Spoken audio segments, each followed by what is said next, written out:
മോഹൻലാലിന്റെ നമ്മൾ ഏറ്റവും ആകാംക്ഷയോടെ കാത്തിരിക്കുന്ന ചിത്രമാണ് ഓണത്തിനെത്താൻ പോകുന്ന ഹൃദയപൂർവ്വം എന്ന ചിത്രം. ഇപ്പോൾ ചിത്രത്തിൻ്റെതായി പാട്ടും ടീസറും ഒക്കെ വന്ന് പ്രേക്ഷകരെ ഒന്ന് അത്ഭുതപ്പെടുത്തിയിരിക്കുകയാണ്. കാരണം പ്രേക്ഷകർക്ക് കാണാനുള്ള ആകാംക്ഷ കൂട്ടിയിട്ടുണ്ട്. അപ്പോഴാണ് ഈ ചിത്രവുമായി ബന്ധപ്പെട്ട ചില കാര്യങ്ങൾ വരുന്നത്. അൽത്താഫ് സലീം അയച്ച ചിത്രത്തിൽ നിന്നും പ്രചോദനം കൊണ്ടാണ് ഹൃദയപൂർവ്വം സിനിമയുടെ കഥ ഉണ്ടായതെന്ന് അഖിൽ സത്യൻ പറയുകയുണ്ടായി. അൽത്താഫ് സലീം ഇൻസ്റ്റാഗ്രാമിൽ പങ്കുവച്ച സ്റ്റോറിക്ക് പിന്നാലെയാണ് ഇക്കാര്യം അഖിൽ വെളിപ്പെടുത്തിയത്. സത്യൻ അന്തിക്കാടിനൊപ്പം നിൽക്കുന്ന ചിത്രത്തിൽ ഹൃദയപൂർവ്വം ഓടും കുതിര ചാടും കുതിര ഈ ഓണ ചിത്രത്തിന് എന്ന് കുറിച്ചാണ് അൽത്താഫ് സ്റ്റോറി പങ്കുവച്ചത്. അൽത്താഫ് സലീം അയച്ച ചിത്രത്തിൽ നിന്നും പ്രചോദനം ഉൾക്കൊണ്ടാണ് ഹൃദയപൂർവ്വം സിനിമയുടെ കഥ ഉണ്ടായത്. അഖിൽ സത്യൻ ഈ ചിത്രത്തിനൊപ്പം ഇങ്ങനെ കുറിച്ചു: ഇതൊരു പ്രത്യേക സാഹചര്യമായി മാറുന്നുണ്ട്. അൽത്താഫ് സലീമിന്റെ സംവിധാനത്തിൽ വരുന്ന ഓടും കുതിര ചാടും കുതിര എന്ന ചിത്രം ഓണത്തിനെത്തുകയാണ്. അതിനൊപ്പം തന്നെയാണ് അൽത്താഫിനാൽ പ്രചോദനം കൊണ്ട് ഉണ്ടായ ഒരു കഥയിൽ നിന്നും മറ്റൊരു ഹൃദയപൂർവ്വം സിനിമ ഈ ഓണത്തിനാണ് എത്തുന്നത്. മോഹൻലാലിന്റെയും ഫഹദ് ഫാസിലിന്റെയും ചിത്രം. ഈ രണ്ട് ചിത്രങ്ങളും ഒന്നിനൊന്ന് മികച്ചതാണെന്ന് ഇതിനോടകം തന്നെ പ്രേക്ഷകർ വിധി എഴുതിയിട്ടുണ്ട്. കാരണം ചിത്രത്തിൻ്റെതായി പുറത്തു വന്ന പ്രൊമോഷൻ മെറ്റീരിയൽ കണ്ടിട്ട് തന്നെയാണ് പ്രേക്ഷകർ ഈ വിധി എഴുതിയത്. അപ്പോഴാണ്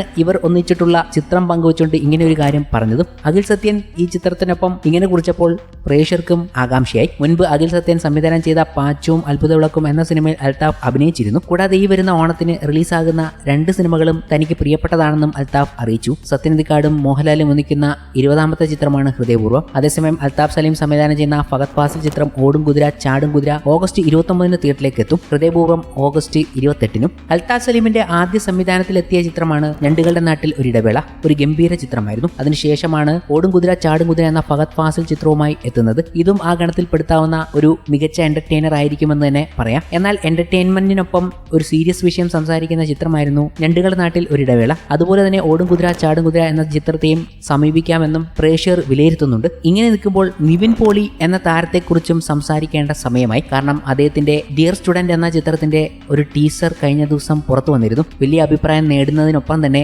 ഏറ്റവും കൂടുതൽ പ്രശംസിച്ചതും നിവിൻ പോളിയെ തന്നെയാണ്. ഇങ്ങനത്തെ നിവിൻ പോളിയാണ് പ്രേക്ഷകർ കാത്തിരിക്കുന്നത് എന്ന് പറയുമ്പോൾ ഏറ്റവും കൂടുതൽ ആകാംക്ഷയോടെ കാത്തിരിക്കുന്ന നിവിൻ പോളി കോംബോ എന്നത് വിനീത് ശ്രീനിവാസൻ നിവിൻ പോളിയാണ്. അതിനെക്കുറിച്ചാണ് ഇപ്പോൾ ഏറ്റവും വലിയൊരു സർപ്രൈസ് വെളിപ്പെടുത്തിയിരിക്കുന്നത്. വിനീത് ശ്രീനിവാസനുമായി ഉടനെ അടുത്തൊരു ചിത്രം ഉണ്ടാകുമെന്ന് നിവിൻ പോളി തന്നെ പറഞ്ഞിരിക്കുന്നു. സെപ്റ്റംബറിൽ വിനീതിന്റെ സിനിമ ഇറങ്ങിയ ശേഷം താനുമായി ചിത്രം ചെയ്യുമെന്നും ഇപ്പോൾ അതിന്റെ പ്ലാനിംഗ് നടക്കുന്നുണ്ടെന്നുമാണ് നടൻ പറഞ്ഞത്. ഒരു പൊതുപരിപാടിയിൽ വെച്ചാണ് നിവിൻ പോളി ഇക്കാര്യം പറഞ്ഞതും. വർഷങ്ങൾക്ക് ശേഷം സിനിമയിലെ തന്റെ ക്യാമിയോ റോളിന്റെ റെസ്പോൺസ് കണ്ടപ്പോൾ തന്നെ വിനീത് വിളിച്ചു. നമ്മൾ കുറച്ചു നേരത്തെ ഒരു പടം ചെയ്യേണ്ടത് ആയിരുന്നു, വളരെ വൈകിപ്പോയി, ഒരെണ്ണം ചെയ്യാമെന്ന് പറഞ്ഞു. സെപ്റ്റംബറിൽ വിനീതിന്റെ സിനിമ ഇറങ്ങിയ ശേഷം ഞാനുമായി ഒരു ചിത്രം ഉണ്ടാകും, അതിന്റെ പ്ലാനിംഗ് നടക്കുന്നുണ്ട്. ഒരു എന്റർടൈൻമെന്റ് സിനിമയായിരിക്കും. നിവിൻ പോളി പറഞ്ഞത് ഇങ്ങനെയാണ്. അതേസമയം നിവിൻ പോളിയുടെ ഡിയർ സ്റ്റുഡന്റ് എന്ന ചിത്രത്തിന്റെ ടീസർ കഴിഞ്ഞ ദിവസം പുറത്തിറങ്ങിയിരുന്നു. സ്കൂൾ പശ്ചാത്തലത്തിൽ സ്കൂൾ കുട്ടികളുടെ ജീവിതത്തിലൂടെ കഥ പറയുന്ന ചിത്രമാണിതെന്ന സൂചനയാണ് ചിത്രത്തിന്റെ ടീസർ നൽകിയത്. കോമഡി, ഫൺ, ആക്ഷൻ, ത്രിൽ എന്നിവ കോർത്തിണക്കിയ ഒരു കംപ്ലീറ്റ് എന്റർടൈൻമെന്റ് ആയാണ് ചിത്രം ഒരുക്കിയിരിക്കുന്നത്. വിനീത് ശ്രീനിവാസൻ സംവിധാനം ചെയ്യുന്ന കരം എന്ന ചിത്രത്തിന്റെ ടൈറ്റിൽ പോസ്റ്റർ പുറത്തിറങ്ങിയിരുന്നു. വൈശാഖ് സുബ്രഹ്മണ്യം നിർമ്മിക്കുന്ന ചിത്രത്തിൽ